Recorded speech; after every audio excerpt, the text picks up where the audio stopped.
Okay, we're holding Daf Ches, and there's this about 10 lines from the bottom. Tani Reb Chia. Daf Ches Amud Aleph. 8a. So Tani Reb Chia taught also Eitz Sheikha B'Bavel Kaitis Yayin B'Eretz Yisrael B'Mastapik. What we just learned was that it's possible that even something like a wine cellar would require B'dikas Chametz, because people in the middle of the meal would go get more wine. That was possible. We said by oil, probably not. By oil, people, they separated before the meal how much oil they were going to use, how much they would serve. But by wine, in the middle of the meal, they would bring more. Avram Nassim isn't here. So for bringing, they brought more wine. More than originally intended. So what about beer? So Reb Chia says that the storage houses of beer in Bavel are like storage house of wine in Eretz Yisrael, that you go to get more. Yossi, there's Gemaras on the back. You see the Minchas Chinuch there? There's a bunch of Gemaras, like all blue Gemaras right there.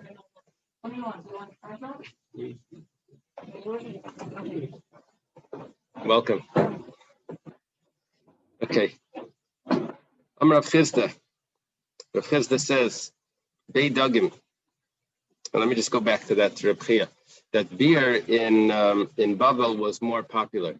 In Eretz Yisrael, it wasn't so popular. So it's possible that in Bavel, they would, in the middle of the meal, they would take more. In Eretz Yisrael, it wasn't what they served. It's like Lubavitch for bringing. Beer doesn't come out regular. Bavel is like a Shalom Sacha.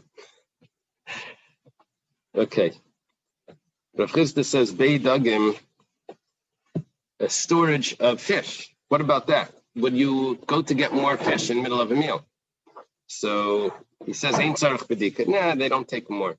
But Tanya tzrichim bedika says, no, you do have to search the storage, the fish area, because people in the middle of the meal, they would send the waiter to get more fish, and he would go with the sandwich, and he would leave it there. You have to check it. It's like kasha. It's not a problem. It depends what type of fish. Big fish, they don't go to get more. What's the pshat? They probably took out as much as they're going to serve. And small fish, maybe they're going to eat a little more. They go to get more herring. You get more herring. Amar Rabba Baravuna Bei Milchi Bei Kiri Tzarich Bedika. When it comes to salt, when it comes to wax for candles, so that you have to check those areas, those storage areas for chametz. We're holding on the Ches Amud Aleph towards the bottom.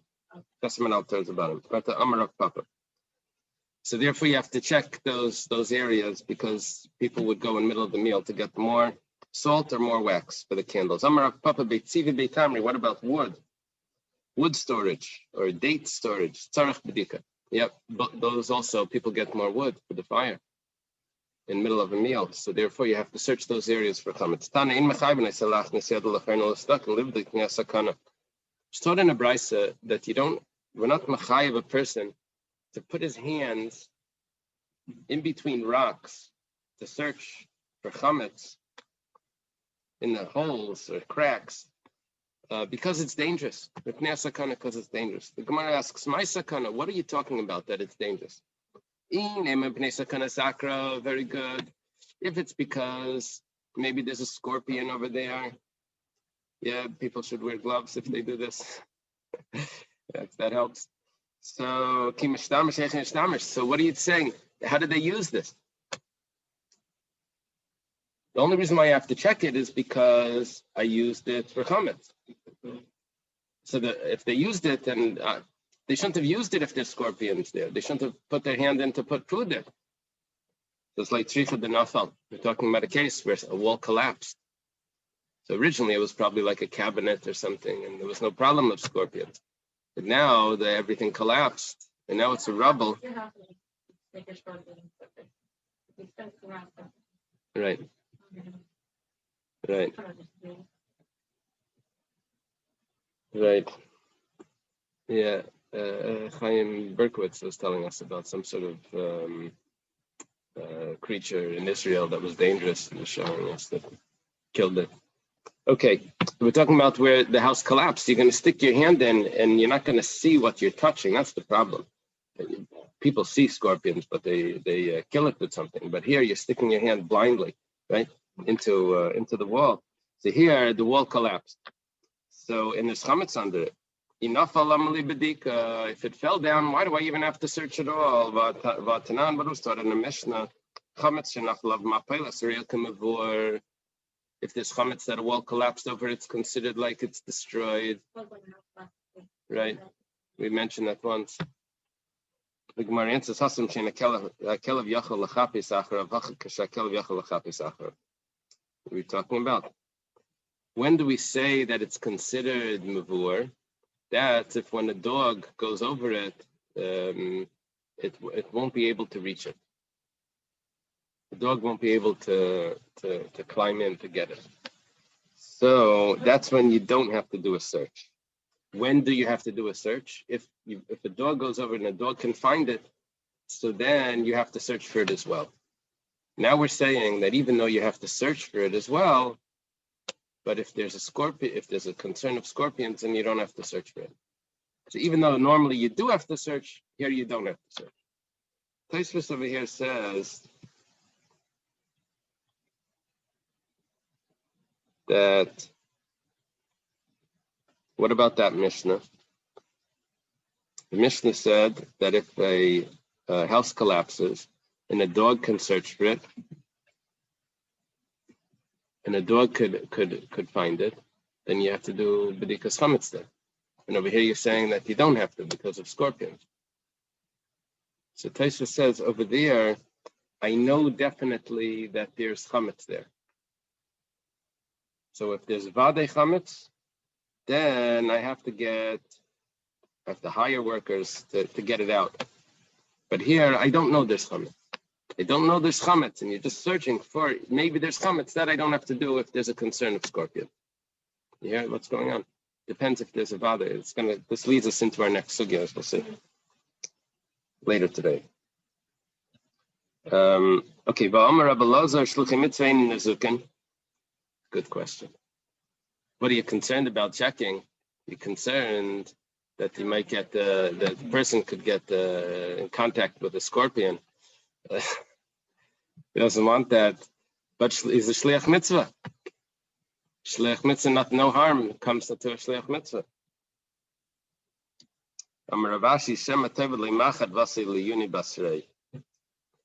He may get distracted. He may drop something. He may start doing other things other than the mitzvah of searching for chametz. This happens all the time. This is why searching for chametz takes so long. They say, "Oh, look, I was looking for this paper," and then you find all types of gadgets and things, and the chametz becomes a whole cleaning thing. So he says, "Oh, I found a needle," which a needle, of course, isn't chametz. So he's not doing the mitzvah then, and it's a problem. The Gemara says, so that's not considered a mitzvah when he's doing that. But it was taught in a brisa. If someone says that I'm giving this coin to tzedakah, so that my son should live, or so that I should be deserving of the world to come. So he has other motives. It says,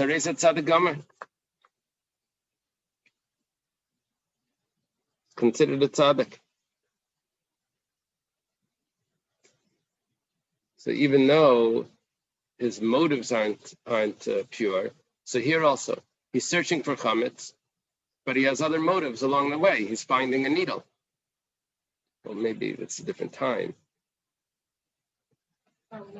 That's what the Gemara answers. It's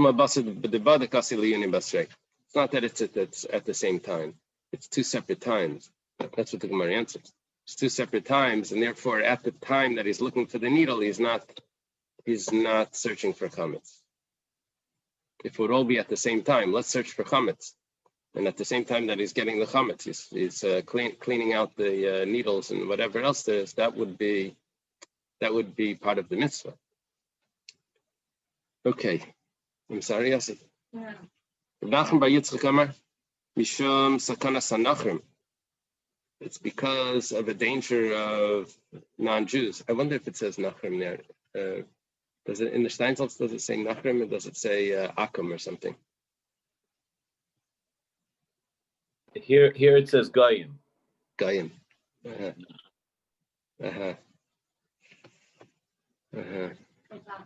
Akum. And sometimes they switch around. Goyim, akum. What is it? By yours it says goyim. Article says nachrim.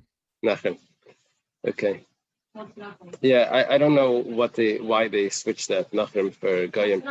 Nachrim means a non-Jew.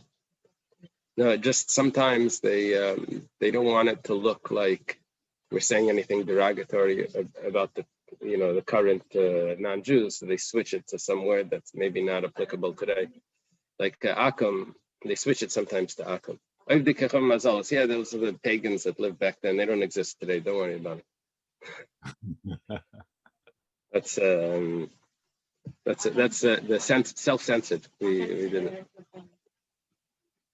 Okay. Yeah, that's what they do. They correct it so we don't insult anyone. Okay, so Rav Nachman Bar Yitzchak says it's because of a danger of the non-Jews, and it's the opinion of Plimai. We've had him before, but the Tanya is not on the chart. The Tanya was taught in a brayso, Chor sheben Yehudi la'aramai, a hole that's between the wall of a Jewish house and a non-Jewish house. You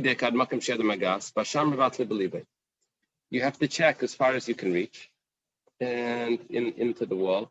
And the rest, like we said, you just give it up. It's like considered like dirt. Plima says, you don't do anything, no searching into the wall because of sakana. My sakana, what is the danger? If you're concerned of witchcraft. Now, I don't know if it means that the non-Jew will do witchcraft on you, or there's a concern that when the non-Jew sees your hand going into the wall, going like this in the wall, he may think you're doing witchcraft on him, which is also dangerous. I'm not sure exactly which way it's going over here. No, if there's food on the way. Yeah. Sometimes my mom always says just like food that's flying down because it's witchcraft. All right. It's from the food. I see in Rabbeinu Chananel, he says that the non-Jew is going to see. He's going to think that his Jewish neighbor is doing witchcraft on him, and that's going to be dangerous. So the Gemara says, if that's the case, so how did you use the wall? You're only concerned about checking it for chametz. All of a sudden, you become like, oh, it's dangerous. I can't check it for chametz. Meanwhile, the whole year you use it. That's odd. How did you use it the whole year? You're saying you only check something that you use. So the Gemara says, when did you use it? You used the wall during the day when it was light. And over there's no concern of witchcraft. It didn't enter his mind of the non-Jew that he's to make up this libel against him. Hacha, Laila, Shragahu, Masika. Here it's at night and there's a candle, and he's going to recognize that maybe he's going to think that maybe he's witchcraft.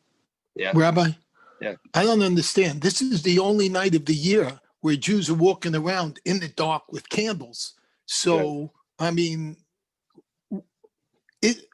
who needs the part of the hole in the wall? The story itself should raise suspicion by the Arami. And can you imagine if he walks in the Seder and then hears the Jews saying Arami or Vedavi? I mean, you know.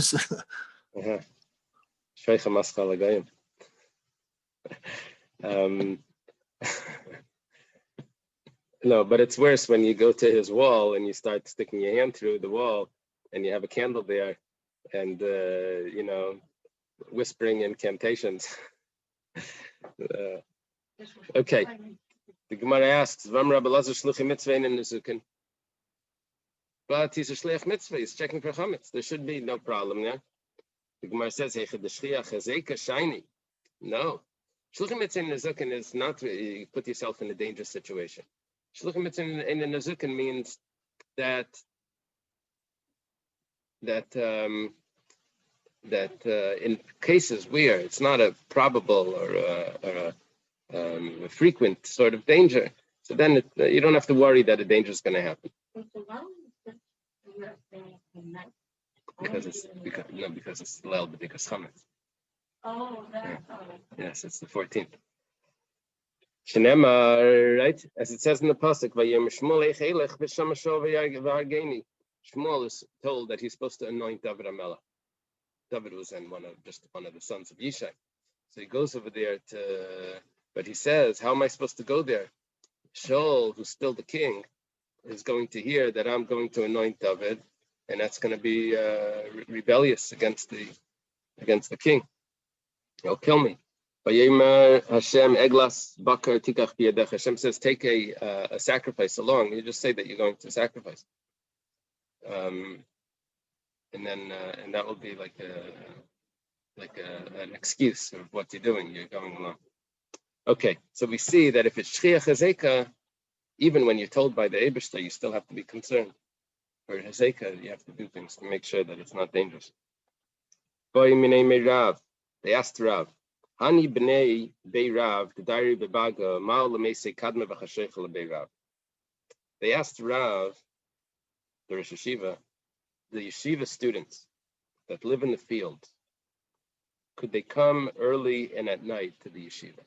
Is it dangerous for them to walk around in the morning, early morning, and late at night to the yeshiva? Amalu Neso. Rav says, let them come. Alive out Savari, I take responsibility. Nothing's going to happen to them. Now the Gemara says, Nasal Mai, what about going back home? Can they go back home late at night or early in the morning? It says, Amalu Layadani says that I don't know.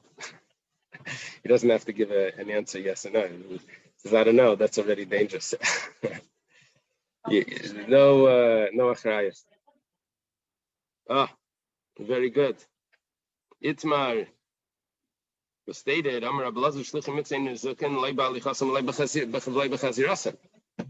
whether they're coming or going. There's no problem. There's no danger. Come on, which opinion does that go like? Okay, we'll see. Kiyaitana goes like this. Tana, the Tani Isi ben Yehuda Imer. Isi ben Yehuda says, Klapi Shamra Torah, regarding what the Torah says, over here it's talking about going up to Yerushalayim 3 times a year. So when you go up to Yerushalayim, you leave the fields unprotected. All the men are leaving their fields, their houses, and they're all going to Yerushalayim. Sounds dangerous. The Torah says that no one is going to desire to be jealous of your to want your fields at that time.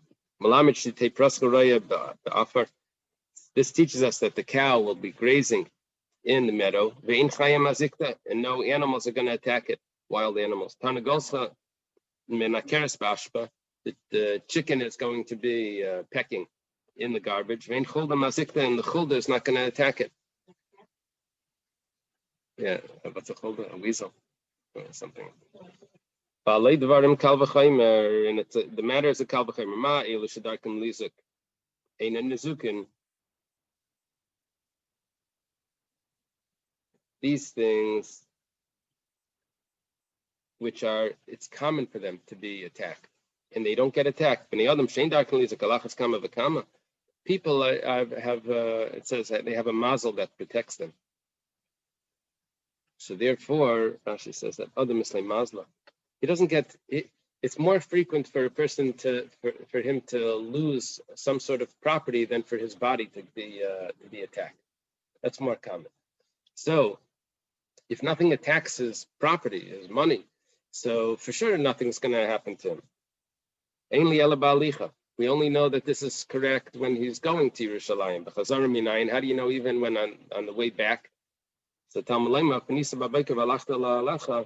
you'll turn in the morning and you'll go back to your tents. You'll come back, you'll find everything at peace.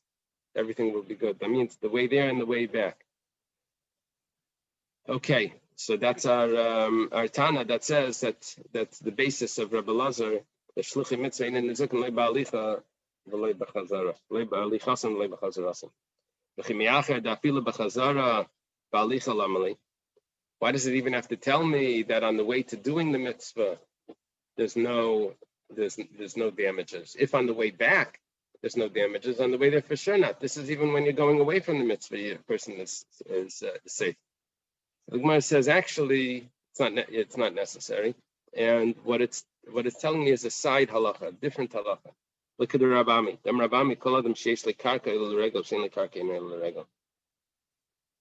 When it says Leyachim Dishas Artzecha, it's coming to tell me who has to go to Yerushalayim. Someone that has a property. Someone that's homeless, he doesn't have a property, so then he's not mechuyev to go to Yerushalayim. It's only landowners that have to go to Yerushalayim. Rabbi? Yeah. This is very kind of strange discussion with being protected before or after this and that. I'm trying to figure out the connection to yesterday. Well, the last page we learned, the Gemara. There we discussed the bracha over us, before or after you do some. Is there any connection here between there where we discuss making the bracha before an action and after, and here the question of protection before and after, especially with regard to that other text I sent you the other day? Right. I don't know. That's an interesting comparison. It's like almost like angels all in the Yordimbo. It's like, are you protected on both sides? Did you bring Hashem's heavenly light down with you? Very interesting. I don't know. I'm Rav Avin bar Rav Adam Rav Yitzchak. It's an interesting comparison at this time. Rav Avin bar Rav Ada says in the name of Rav Yitzchak, how come they don't have delicious fruits in Yerushalayim? The Gneiser was the area, I think, around the Kinneret, right? That was supposed to be the Paris Gneiser. But how come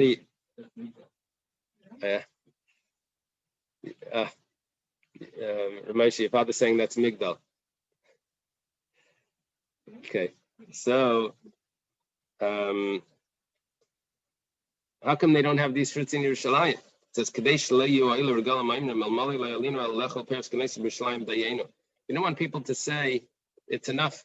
We went to Yerushalayim, it's enough that we had good fruits. If that would have been the whole purpose to go to Yerushalayim, that would have been good enough. Nimtzas aliyah shalei lishma would come out that they went to Yerushalayim not for the right purposes. Rabbi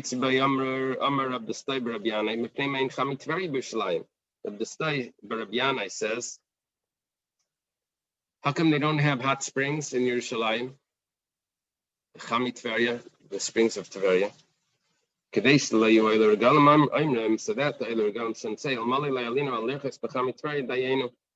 it would have been enough for us to go to Yerushalayim just to be able to sit in the baths in the hot springs. It would come out that they went for the wrong purposes.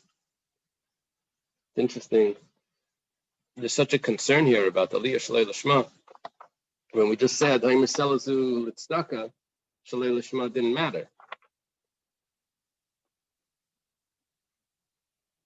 Yeah, some say that by tzedakah it's different. When there's a recipient of the mitzvah, then it doesn't matter your lishma, because the person that's receiving it is still receiving it.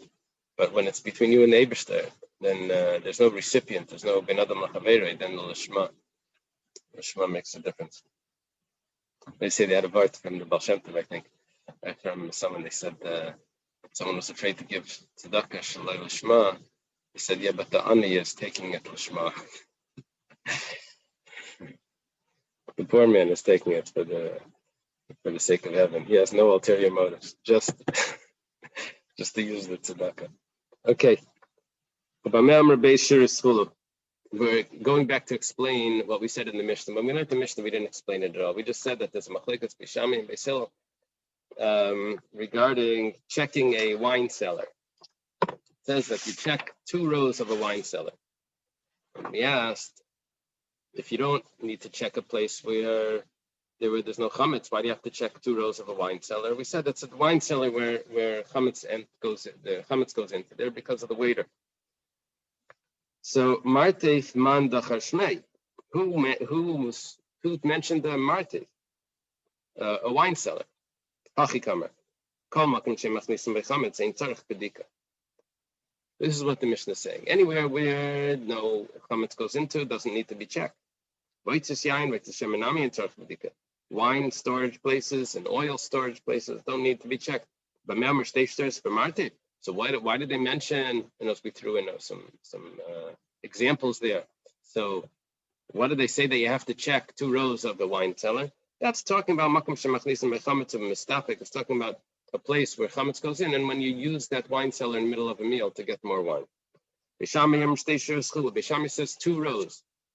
Let's get this clear. The machlekes, what these rows are. Beishami says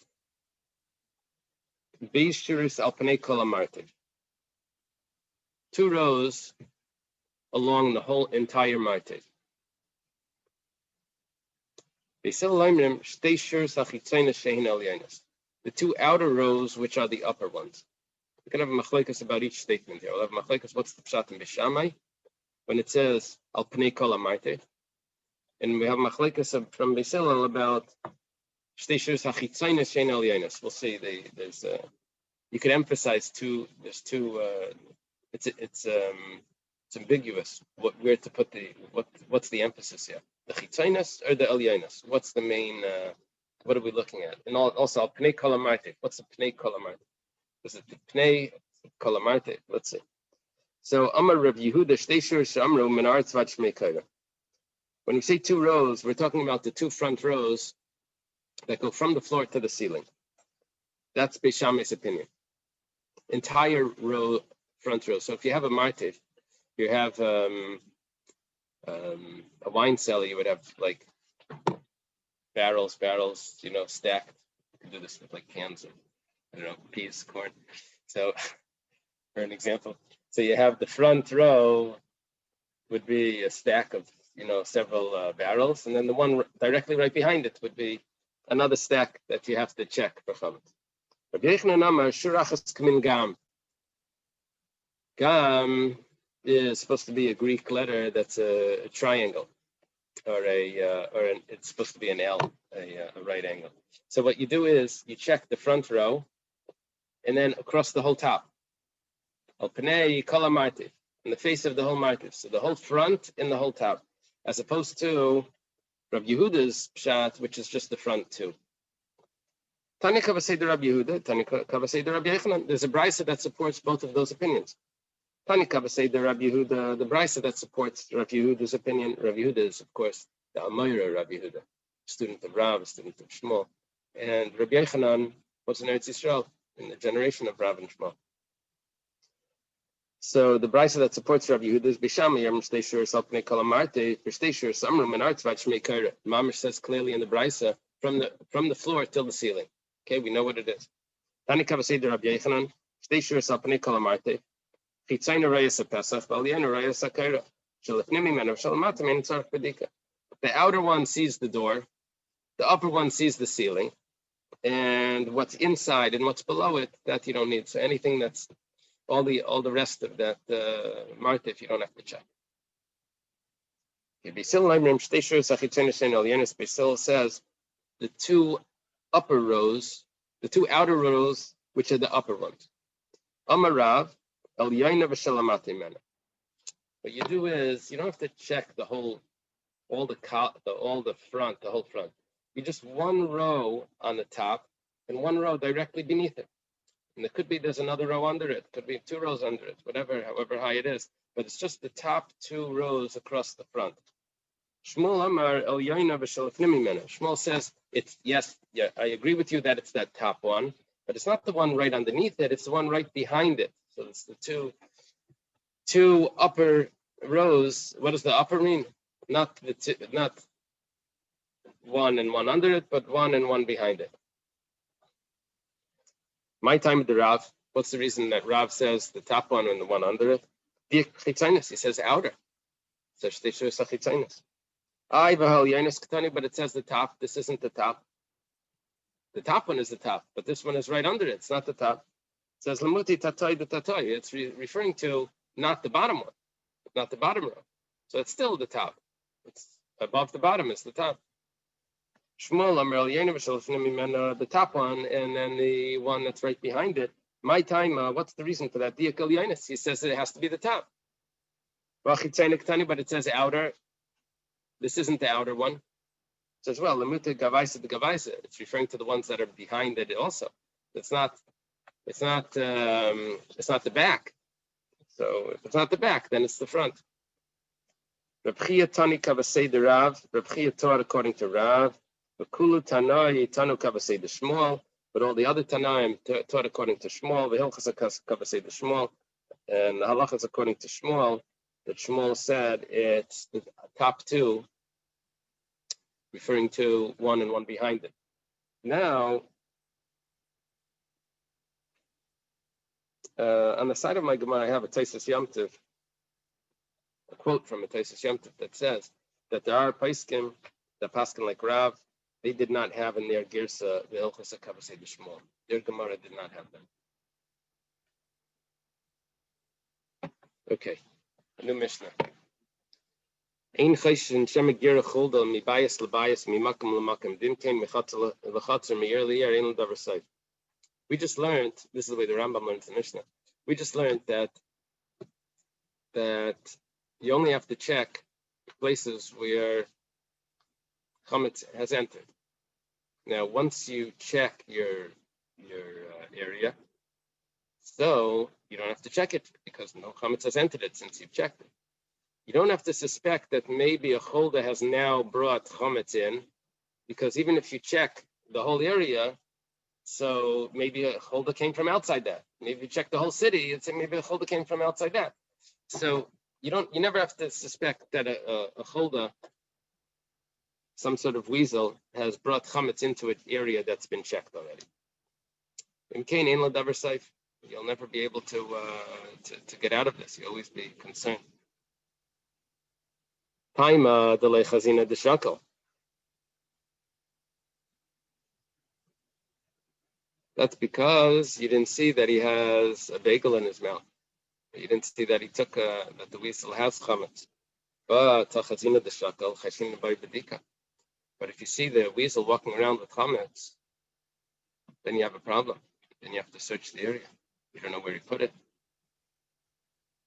The Gemara says, 1 second. Why don't we just say that he ate it? Yeah, it was in his mouth. Milay Tanan, was it not taught? Meduras Akam Tmeya. A home, a dwelling area of a non-Jew is Tameh. The concern is that maybe they put a stillborn, they hid a miscarriage or a stillborn somewhere in the house. How long does the Akam need to live there? Need to have lived there for it to be required that that there's a concern that maybe there's a stillborn in there? 40 days, because that's how long it takes for a woman from the conception to the amount that's how long for the formation of the fetus, so that it should give off tumah.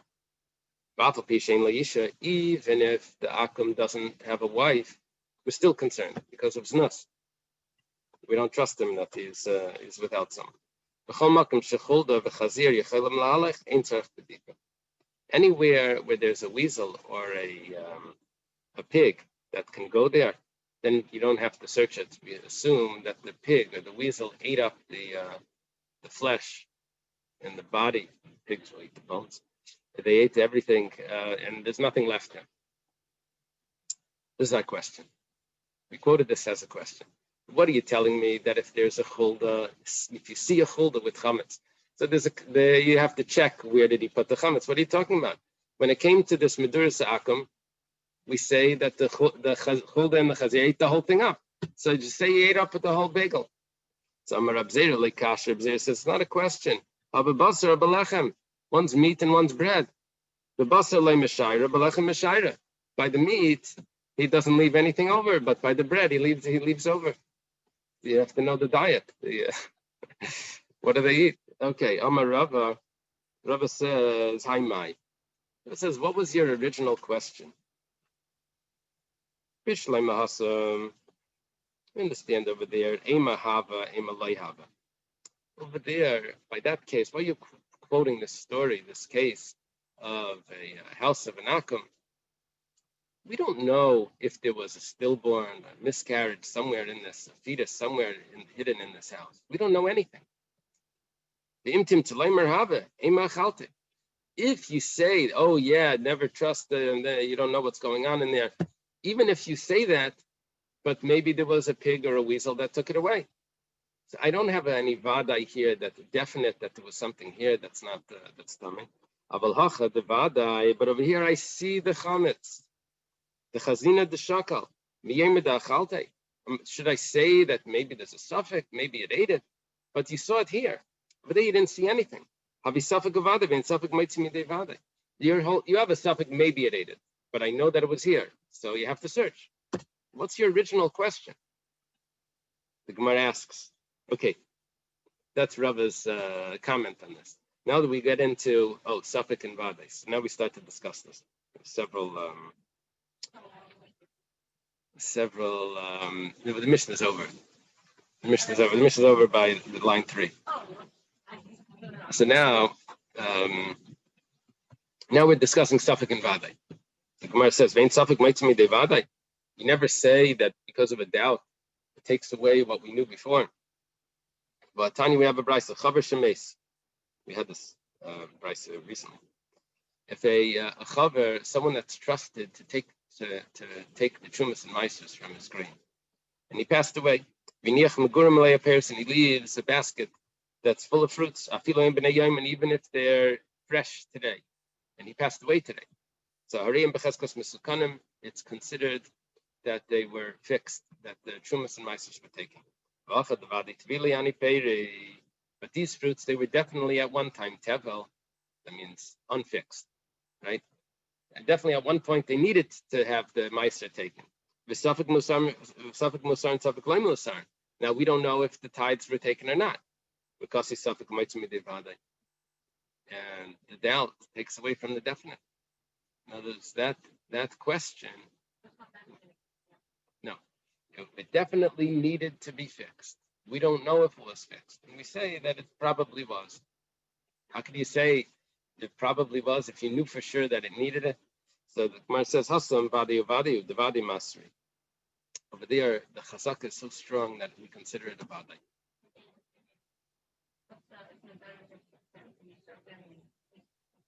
Yeah, it is better to be certain. But here we're saying that the chazaka is so strong that you can rely on that chazaka. Rab Chanina Chuzah, like Rab Chanina Chuzah said, Rab Chanina Chuzah, chazaka al chaver. There's a assumption that we give to a chaver, shein meitzim mitachas yadu davar shein masukin, that nothing will leave his hands that's not fixed. The truth is, the whole premise, you were saying that it was vadai tevel. The truth is, it's not vadai tevel. How is it possible it's not vadai tevel? You grow grain, you have to take meiser. It says no. Dilma mikara aimer delay tevili. Maybe it was never became tevel. How is that possible? Kid Rabbaishia.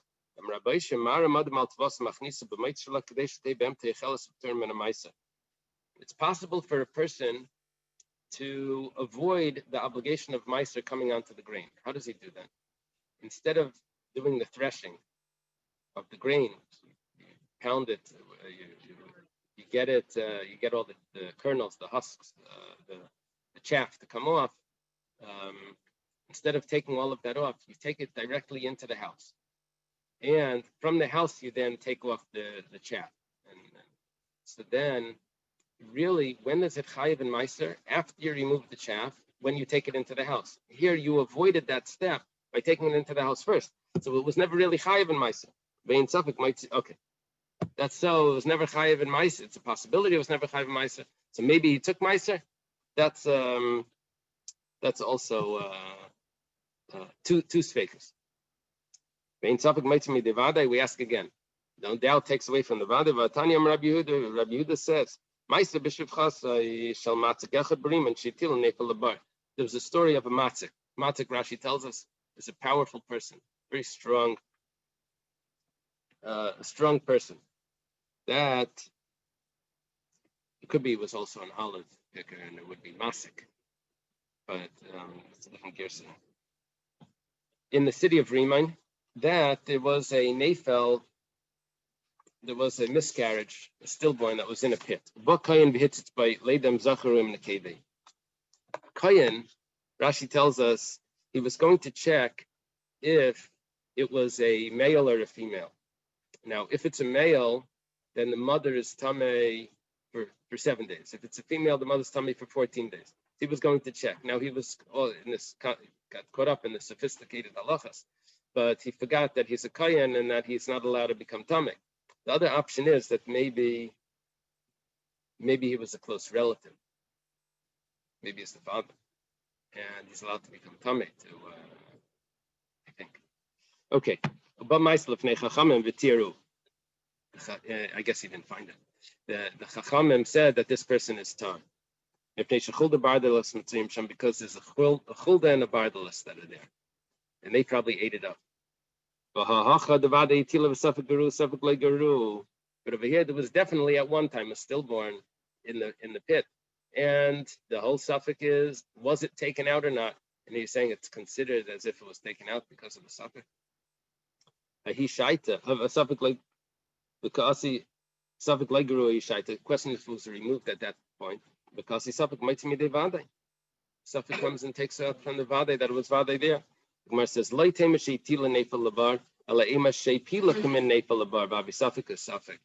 something fell into this pit. She was giving birth to something. We don't know what it was. So lavdafka was something tamei. Maybe it was just like the water, or whatever, after birth of some sort. I don't know, whatever it is. But lavdafka was a real nefel. What are you talking about? He said he was looking at it. The Brisa said he was looking at it to see if it's a male or a female. So but it means is he was going to check. Was it just wind or was it a real? Didn't we learn this before? Yeah. About was it ruach yotza? We had this whole thing before. Yeah. Can't remember. So somewhere in neither. Right. So this is what we're going to. Ruach ipilim nefeli pil. Vimtim telaima nefeli pil aledem zachim nekeve. And if he was going to check out everything, just because he was going to check out a male female doesn't mean that it was really a nefel. He was going to check out, was it a nefel, and if it was, which one was it? Okay. Iba yasei ma'asim vadei vadayu. Over there, it's considered a vadai. Just like we said before, it's a vadai by the chaver that he for sure did. He for sure fixed the grain. So over here, they definitely took it. You can trust that the weasels and the bardalas. Let me translate bardalas. I don't know what it is. It's a bobcat. This type of thing. Hyena. All types of suggestions. And when I was a kid, they said a bardalas is a bobcat. But I think in the Steinsaltz he says that it's not the same bardalas from Baba Metzia. In Baba Metzia we learned the bardalas that was a different animal than this one here. Okay.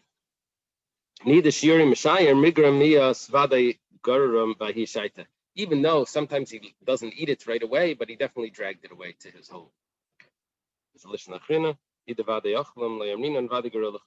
Okay, whatever the case is, he definitely took it away.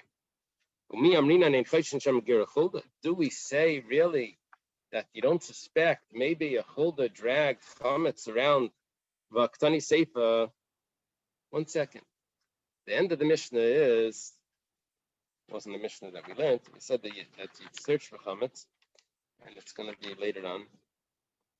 Come on, Yudam at base. Over here it says, that after you finish searching for chametz, you take the chametz that you found, or masha mashayar, whatever is left over, you put it in a secret place, so that you shouldn't have to search for it again. What do you mean you shouldn't have to search for it again? Well, maybe a chulda is going to come and schlep it around the house, so you have to put it away. So what are you telling me? You don't suspect that maybe gira chulda? You see, by the chametz that you found, you have to put it away, which is what we do. We put it in the bag that we're going to burn tomorrow. We put it on a high place.